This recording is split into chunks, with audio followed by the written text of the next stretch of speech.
नमस्कार दोस्तों, आपका फिर से स्वागत है हमारी इस नई वीडियो में नए श्लोकों के साथ और कुछ ज्ञान की बातों के साथ। तो अक्षित भैया कुछ रेडी है? आज का जो सवाल जवाब कुछ है? आज थोड़ा सा प्यार भरा सवाल है, जैसे कि राधा जी और कृष्ण जी का प्यार था, उसी के ऊपर मैंने थोड़ा सा छोटा सा सवाल है मेरा। मैं पूछना चाहूँगा, मेरे मन के अंदर ही डाउट था बेसिकली। ये पूछना था कि हमारे पूरे हिंदू धर्म में राधा जी और कृष्ण जी का प्यार बहुत फेमस है एंड कृष्ण जी भी राधा से बहुत प्रेम करते थे और राधा भी कृष्ण जी से बहुत प्रेम करते थे। तो वो जो संबंध था तो वो शादी में तब्दील क्यों नहीं हुआ? वो प्यार कैसा था? मतलब आप थोड़ा एक्सप्लेन करोगे, क्योंकि मैंने देखी है बहुत सारी वीडियोस। तो वो जो प्यार है वो तो समझ में आता है कि वो एक दूसरे से प्यार करते थे, तो सिर्फ उन दोनों ने ही विवाह क्यों नहीं? क्या इसके पीछे लॉजिक भी है और जो हमारे बुक्स में कहा गया है वो भी बात है। लोगों को समझना पड़ेगा थोड़ी गहराई से। श्री कृष्ण कौन थे? भगवान का अवतार थे, खुद ही भगवान थे, विष्णु भगवान का अवतार थे। और जो उनका विवाह वो आते थे ऊपर से ही जोड़ी में। लक्ष्मी माता भी यहाँ अवतरित होती थी मनुष्य रूप में, और उनकी शादी जो भी है लक्ष्मी माता का ही हमेशा एक जोड़ा जो हमने कपल देखा है वो है, जो देखा गया है। अब बात आते हैं यहाँ राधा जी के ऊपर कि उन्होंने उनसे विवाह क्यों नहीं किया। बहुत कम लोगों को ज्ञात होगा कि जब श्री कृष्ण जी ने मथुरा को छोड़ा था तब उनकी उम्र मात्र 12 से 13 वर्ष की थी। गहराई से लीजिएगा, मात्र 12 से 13 वर्ष की थी। और राधा जी थी जो वो उनसे उम्र में काफ़ी बड़ी थी। और जो लोग यहाँ थोड़ा सा इस चीज़ को गलत वे में ले जाते हैं कि उनका जो प्रेम था, जो भी उनका रिलेशन था, वो अलग तरीके से ले जाते हैं। उनका जो संबंध था वो भौतिक नहीं था, वो स्पिरिचुअल था। कहीं ना कहीं राधा जी को ये ज्ञात हो चुका था कि ये श्री कृष्ण जो है ये भगवान के अवतार हैं, और जो उनका प्रेम था उनके साथ वो अलौकिक, एक अलग ही बियॉन्ड इमेजिनेशन था। अब जैसे मैं खुद ही बोलूं कि मेरी मम्मी है या तेरी मम्मी खुद की ले ले, वो बोले मैं श्री कृष्ण से बड़ा प्रेम करती हूँ और मैं कुछ भी कर जाऊँगी उनके लिए, तो ये कैसा प्रेम हुआ? ये एक स्पिरिचुअल प्रेम हुआ।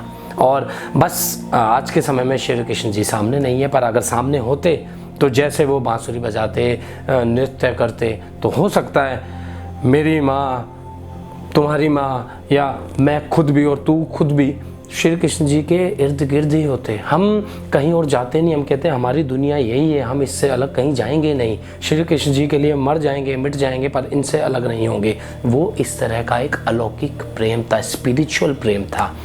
और यहाँ विवाह के विषय में कहीं भी जो लोगों के मन में सोच है वो मैंने कहीं भी नहीं पढ़ा। अलग अलग सबने अपने तर्क दिए हुए हैं, वितर्क करे हुए हैं, परंतु जो मैंने लॉजिकली सोची चीज़ और मैंने ढूंढी, मुझे ये लगी जो उनका प्रेम था वो स्पिरिचुअल था। और रही विवाह की बात, वो उनसे उम्र में काफ़ी बड़ी थी और श्री कृष्ण केवल 12 से 13 वर्ष के थे मात्र उस समय पे। तो वो मथुरा से चले गए। और जो मैंने वीडियो भी देखी थी, मैं श्री कृष्णा बचपन में देखा करता था, तो उसमें दिखाया था कि जब वो श्री कृष्ण जी वहाँ से जा रहे थे तो इस तरह, यार ऑब्वियसली बात है, अगर भगवान के साथ हम रह रहे हैं और भगवान यहाँ से कहीं दूर चले जाएं, हमें लगे कि अब पता नहीं कभी मुलाकात होगी नहीं होगी, तो कैसा होगा? मन करेगा मर जाए, बस सारी दुनिया हमारी ख़त्म हो गई, यही लगेगा ना। तो सेम उन सबके साथ भी, राधा जी के साथ और गोपियों के साथ भी सेम यही चीज़ें हुई। तो वो उनके अंदर एक अलग ही चीज़ें देखते थे, भगवान की तरीके से उन्हें लेते थे, और साथ में दोस्तों की तरह भी उनके साथ व्यवहार करते थे, क्योंकि मनुष्य रूप में जन्म लिया था। मजाक भी होता था, हट भी होते थे, जोक्स भी क्रैक करते होंगे मेरे हिसाब से तो उस समय पर वो। परंतु भगवान के मुंह से एक एक शब्द, वाणी जो है वो सुनने का आनंद जो है ना, कहते हैं ना कि मुझे आनंद की प्राप्ति हो रही है, ये वो आनंद है, स्पिरिचुअल आनंद था। तो इस चीज़ को लोगों ने शादी विवाह के चक्कर में बता दिया। परंतु जब श्री कृष्ण जी मथुरा छोड़कर जा रहे थे, तो उन्होंने राधा जी के विषय में, उन्हें पता था कि कितना अलौकिक प्रेम करती हैं वो उनसे, तो उन्होंने ये बात कही कि कहीं भी नाम लिया जाएगा मेरा तो राधा का नाम पहले लिया जाएगा।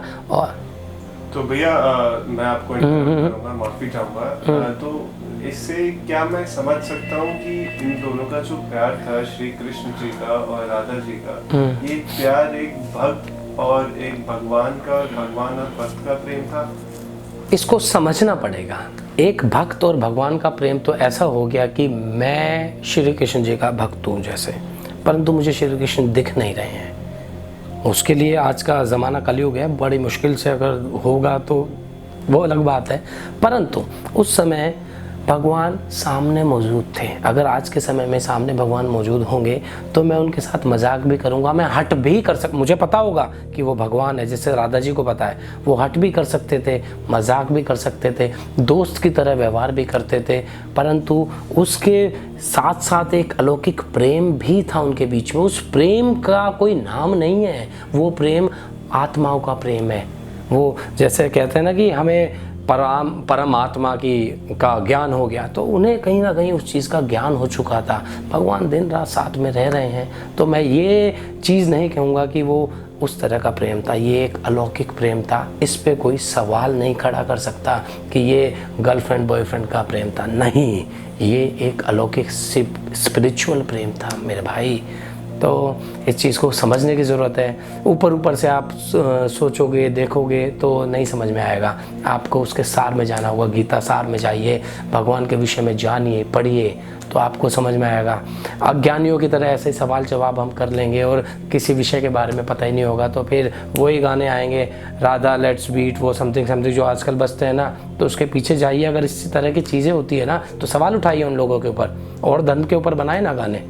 तो चीज़ों की गहराई में जाइए, लोगों को जागरूक करिए, समाज में जागृति फैलाइए। तो दोस्तों अब बढ़ेंगे श्लोकों के उच्चारण की ओर। भार्य स्पर्श व सक्तात्मा विन्दत्यात्मनि यत् सुखम स ब्रह्म योग युक्तात्मा सुखम अक्षम स्वनुते। इसका भावार्थ ये है कि श्री कृष्ण जी कहते हैं कि बाहर के विषयों में आसक्ति रहित अंतःकरण वाला साधक, बाहर के विषयों में मतलब किसी भी बाहर जो भी चल रहा है ब्रह्मांड में, दुनिया में, आसपास जो भी चल रहा है, उनसे डिटैच होकर, उनके प्रति अटैचमेंट ना रखने वाला व्यक्ति, अंतःकरण वाला, अपने ही भीतर रहने वाला, अपने ही मन को कंट्रोल करने वाला जो साधक होता है, वो आत्मा में स्थित होकर ध्यान लगाकर जो आनंद प्राप्त करता है वो सात्विक आनंद होता है। उस आनंद की प्राप्ति एक सात्विक होती है। उसके पश्चात जब वो सात्विक आनंद प्राप्त कर लेता है, तदंतर वह सच्चिदानंदन परब्रह्म परमात्मा के ध्यान रूप में, ऑब्वियसली जब उसको सात्विक अंदर ही अंदर रहेगा, अपने मन में रहेगा, वो उसको सात्विक आनंद की प्राप्ति होगी। और जब सात्विक आनंद की प्राप्ति होने लगेगी उसे, तो वह सच्चिदानंद परब्रह्म के योग में लगकर उस परमात्मा को प्राप्त कर लेगा, उस ब्रह्म तत्व की प्राप्ति उसे हो जाएगी। और जो वह अनुभव होगा, वो अनुभव इटर्नल होगा, मतलब उस अनुभव की जो सीमा है वो सीमा नहीं होगी, इटर्नल अनुभव होगा उस आनंद का। तो बढ़ते हैं श्लोक नंबर 22 की ओर। ये ही संस्पर्शजा भोगा दुख युन्य एवते अज्ञंतवंत कौन्ते न तेषु रमते बुधे। इसका भावार्थ ये है कि जो ये इंद्रियों के विषय को संयोग से उत्पन्न होने वाले सब भोग हैं, इंद्रियों के विषय में मतलब किसी चीज़ की आसक्ति होना, गाड़ी लेना, गाड़ी के विषय में सोचना, घर के विषय में सोचना, या किसी भी सुख दुख के विषय में सोचना, जो ये इन विषयों के संयोग से जो भोग होते हैं, उन भोगों को लोग भोग तो लेते हैं, उनसे सुख भी पाते हैं, परंतु असल में वह जो भोग हैं वो दुख के हेतु ही हैं, मतलब वो दुख ही हैं एक तरह के, क्योंकि उनका आदि और अंत दोनों होता है। भाई वो किसी चीज़ को की सुख की प्राप्ति आप करेंगे, वो सुख एक दिन होगा, पर वो धीरे धीरे धीरे धीरे उसका अंत भी होगा। तो वो इटर्नल सुख नहीं है, उसका आदि भी है और अंत भी है, एक ना एक दिन वो सुख खत्म हो जाएगा। इसलिए हे अर्जुन, तू अपने बुद्धिमता से, बुद्धिमान विवेक से, बुद्धिमान विवेक मतलब अपने बुद्धि से, ब्रेन से, तो तू उन पुरुषों में से नहीं है।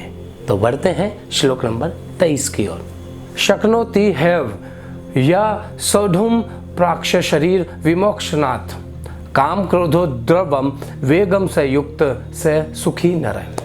इसका भावार्थ ये है, जो साधक इस मनुष्य शरीर में, कोई भी साधक हो इस मनुष्य शरीर में, इस देह में, शरीर का, इस देह का नाश होने से पहले पहले, मतलब मृत्यु को प्राप्त होने से पहले, काम और क्रोध से उत्पन्न होने वाले वेग को सहन करने में समर्थ हो जाता है या फिर उसको कंट्रोल कर लेता है, वह पुरुष योगी है और वही पुरुष सुखी भी है। तात्पर्य यह है कि भाई इंसान को कई बार योग विद्या जो करते हैं, जो समझ आती है वो समय के अनुसार आती है, कई बार लेट आती है, तो परंतु मरने से पहले अगर उस मनुष्य को वो समझ आ गई और उसने काम और क्रोध, यहाँ पर क्या है, लस्ट और एंगर से जो उत्पन्न होने वाले वेग होते हैं ना, कई बार बहुत आदमी लस्टी हो जाता है और उससे जो वेग उत्पन्न होता है उसको कंट्रोल कर ले, क्रोध से जो वेग उत्पन्न होता है उसको कंट्रोल कर ले, और जो मनुष्य ने ये चीज़ें कंट्रोल कर ली वह मनुष्य योगी कहलाता है और वही मनुष्य सच में सुखी होता है। तो बढ़ते हैं श्लोक नंबर 24 की ओर। यो अंत सुखो अंतरा रामस्त तथान ज्योतिर्रेव य स योगी ब्रह्म निर्वाणम ब्रह्म भूतो अधिगच्छति। इसका भावार्थ यह है कि जो पुरुष अंतर आत्मा में ही सुख वाला है, अंतर आत्मा में ही सुख प्राप्त करता है और अपनी आत्मा में ही रमन करने वाला है, तथा जो आत्मा का ज्ञान वाला है, वह सच्चिदानंदन परब्रह्म परमात्मा के साथ एक ही भाव से शांत ब्रह्म को प्राप्त कर लेता है। इसका तात्पर्य बताता हूँ। जो मनुष्य अपनी अंतरात्मा में ही सुख ढूंढने वाला है, भाई आत्मा क्या है, परमात्मा का ही अंश है, अपनी अंदर उसने परमात्मा के उस अंश को ढूंढ लिया, उसी में उसने ज्ञान प्राप्त कर लिया कि समझ गया कि ये अंतरात्मा परमात्मा का ही रूप है, परमात्मा का ही अंश है, तो वह मनुष्य, वह योगी सच्चिदानंद परब्रह्म परमात्मा के उस के प्रति एक ही भाव को रख कर उस परम शांति को प्राप्त कर लेता है। जब आप अपने अंदर आत्मा को ढूंढ लेंगे, परमात्मा को ढूंढ लेंगे और सच्चे मन से केवल एक ही भाव, कोई ऊंच नीच नहीं, किसी भी प्रकार का कोई भाव नहीं रखेंगे, एकाकी भाव से आप अपने अंदर उसे ढूंढ लेंगे, तो आपको किस चीज़ की प्राप्ति होगी? आपको परम शांति की प्राप्ति होगी, परम ब्रह्म की प्राप्ति होगी। तो दोस्तों आज के लिए इतना ही, मिलेंगे कल के एपिसोड में नए श्लोकों के उच्चारण के साथ। और हाँ, फिर से वही विनती करूँगा आपसे, अपना प्यार बनाए रखिए, अपना आशीर्वाद ऐसे रखिए, बड़ों से बोल रहा हूँ अपना आशीर्वाद ऐसे रखिए और छोटों से कहूँगा कि अपना प्यार बनाए रखिए। हमारी वीडियो को जितना हो सके लोगों तक पहुँचाइए, शेयर कीजिए। हमारी जो धर्मों के प्रति भ्रांतियाँ फैली हुई हैं लोगों की दूर होंगी और कुछ ज्ञान की बातें भी आपको मिल ही रही हैं श्लोकों के उच्चारण से पहले। तो मिलेंगे कल की वीडियो में, तब तक के लिए राधे राधे।